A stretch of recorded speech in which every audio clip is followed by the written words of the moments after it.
guys, welcome back to Primer Podcast. My name is Jessica Flake. I'm part of the spiritual formation team here at St. Mark's, back this week with Nick. That is one of our pastors on the team. So Nick, we're starting this brand new sermon series called Be Loved.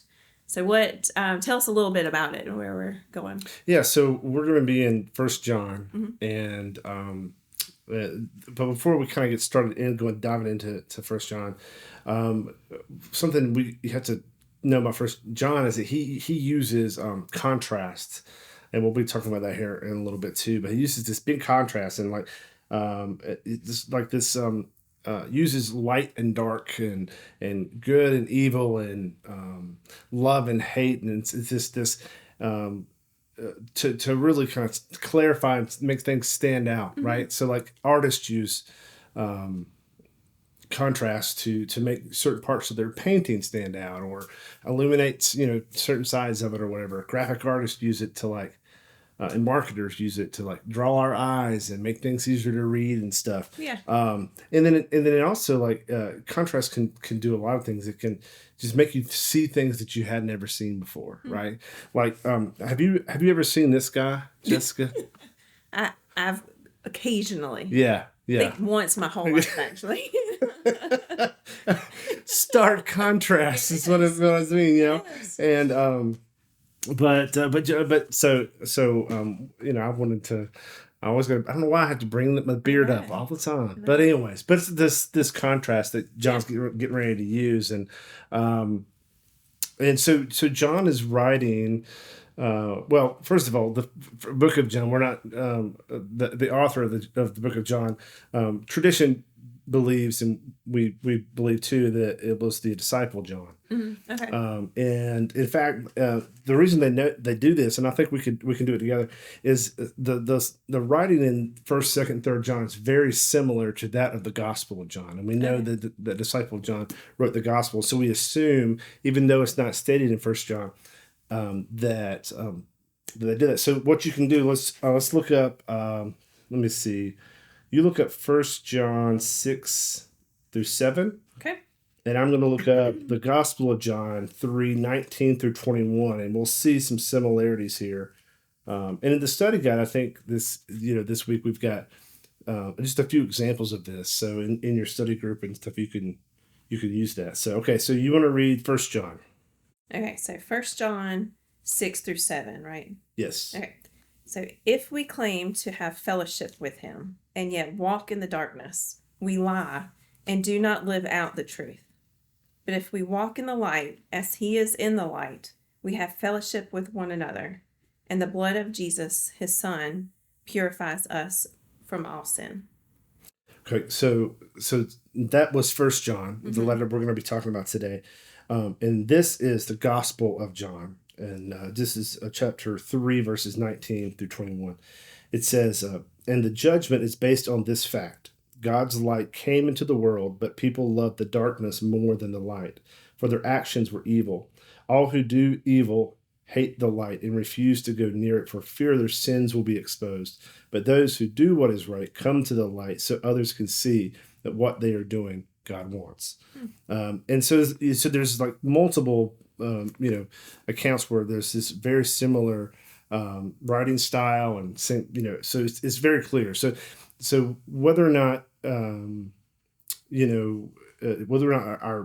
our recipients of 1 John had a letter of the Gospel of John, they certainly knew about the Gospel of John. So and it was this kind of assumption you can read in the writings that he assumed that they had some kind of relationship or of some sort with the Gospel of John. Yeah. So who in 1 John, who was John writing to?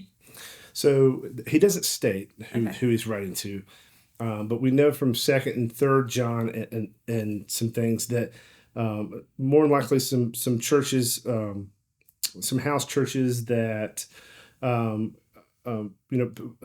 possibly in what's modern day Turkey, so around that area.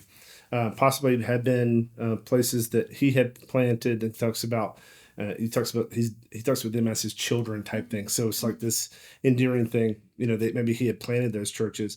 And really the the First John really is not so much a letter as it's just kind of like a sermon that he wrote that would have been probably passed around, obviously, to all these churches and things like that. So, and this particular these churches, probably predominantly Jewish, and I say that because really he's writing to them about a certain topic, a crisis that they are in.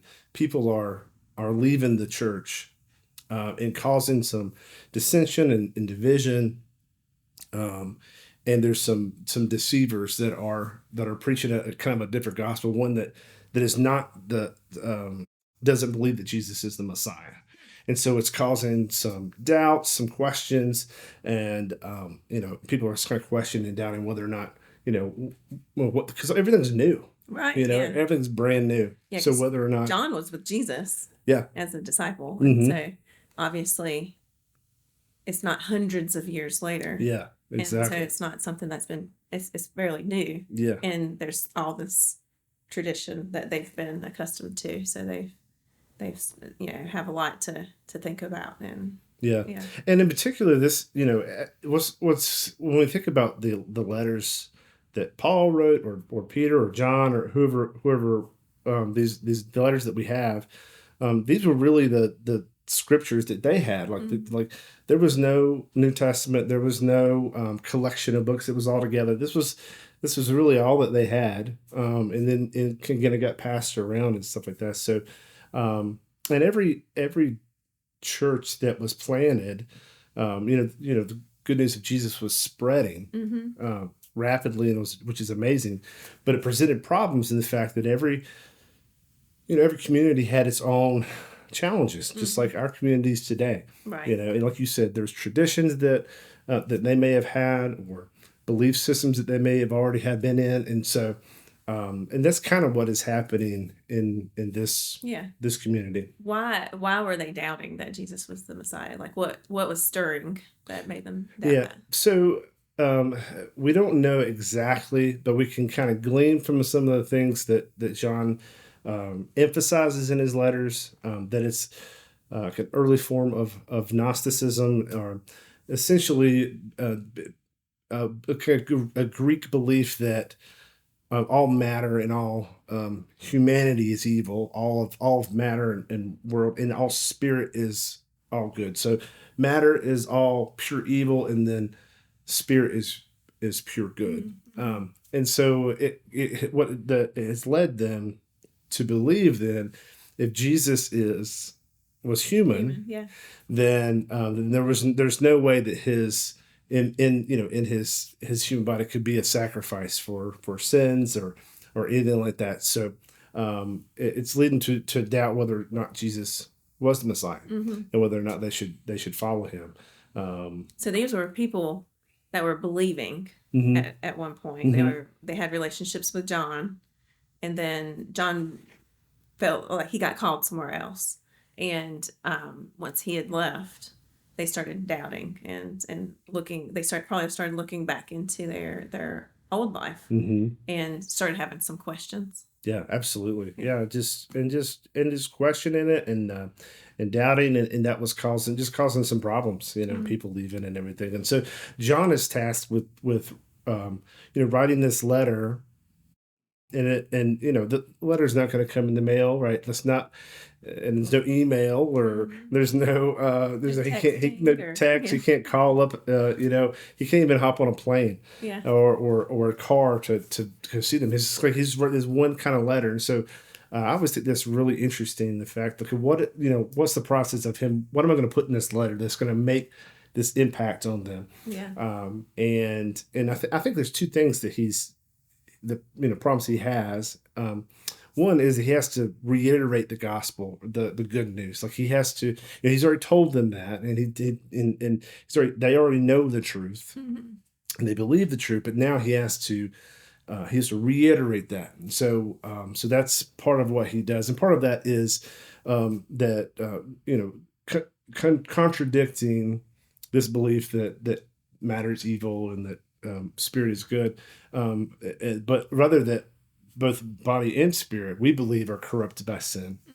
But Jesus is our perfect, atonement for that, and brings us back into right relationship and back into fellowship with God. So that's the first thing he does, and you'll see as you read the First John, you'll see those things pop up, just kind of reminding them of the truth. And then the second thing is that he has to figure out, he can't. There are volumes of apologetics about Jesus being the Messiah. There's not. They can't just jump on the internet or download a video of how to argue with someone about Right. defending your faith type of. They don't have any of those things, and John just can't be there. So what he has to figure out is, okay, how going forward am I going to equip them to test what's good and what's not, right? So because they're figuring out their community too. These are brand new churches, and it's not like there have been many churches before. So it's like as you're living, as you're going out, and as you're doing this, how do we know, the next person who comes in tries to deceive us? How can we tell, if they're true or not true, or whatever? So that's his two big problems that he's going to address. Yeah. So he talks about darkness and light a lot. And so obviously that is meaningful to him. And so is that part of that test, like allowing them to see that come through based on how, as they're living, you see that light in someone or Yes. in each other or in yourself. Yeah, that's exactly it. And that's why we started with the contrast, right? Yeah. But yes, his solution or his answer is, hey, the truth. This is the truth, and he reiterates that truth. Now live out that truth. Well, live out, and what you'll find is there'll be this stark contrast between your lives and the lives of people who don't believe, or believe that Jesus is not the Messiah, or believe that they aren't sinful, or because also what was happening was, because they didn't believe, because they believed that the body was evil and matter was evil, they didn't feel any responsibility for anything that they did. There was no moral consequences, and so they just did whatever they wanted to. And it was so you can imagine, if you have people like that, and then you have these other people that are trying to live like Jesus taught, the commands, and at the very least, but also the greatest, is just loving each other, Right? Is stark contrast, and he uses these light and dark, and then he describes what they mean. If you hate your brother, you're not in the light. But if you're in the light, you're gonna love your brother, and you're gonna do what Jesus commands. So. As I was reading earlier in 1 John 2, verse 6, it says, "Whoever claims to live in him must live as Jesus did." And that's pretty much exactly what you're saying, is that, that is where you see that contrast. And sometimes it's not as easy because, especially like when you are doubting, like I can understand their doubt because they have had so many years of, this is new to them. Even if it's 40 years after Jesus, it's still pretty new, because you're talking, century after century of believing what they've believed in for so long that, it's not natural for them yet. It's not something that they immediately, plus not only is it not natural for them, but they've also, it's coming from, they had a relationship with John, but at this point now, the newer believers, they don't know John, so they've heard from different accounts. And so until they see the difference in those that are believers of Jesus, it can take some time. So I can understand their doubt. Like I've I was talking to you earlier about my family are not believers. And so it took me some time, and like I still, like occasionally I'm like, there's this little bit of not quite understanding some of the Bible. Yeah. because of that, because I wasn't raised in church, and I wasn't raised to understand what the Bible means, and especially, truthfully, before all of like NLT and stuff, King James was really hard. Oh yeah, no one understood Yeah. that. I don't know. We just all faked it. But like, so I understand where they're coming from with the doubt, and so what John told them is just so eye opening is the thought of like, look for that. And he doesn't, obviously it's not going to be an immediate. He's telling them, you may have to live this way for a while.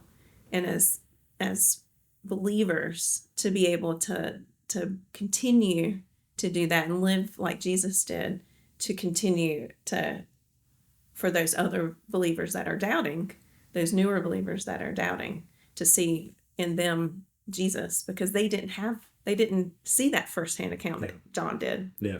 And that's exactly right. Yeah. And I love that. I love that. It's like, live it out. Yeah. Right. And,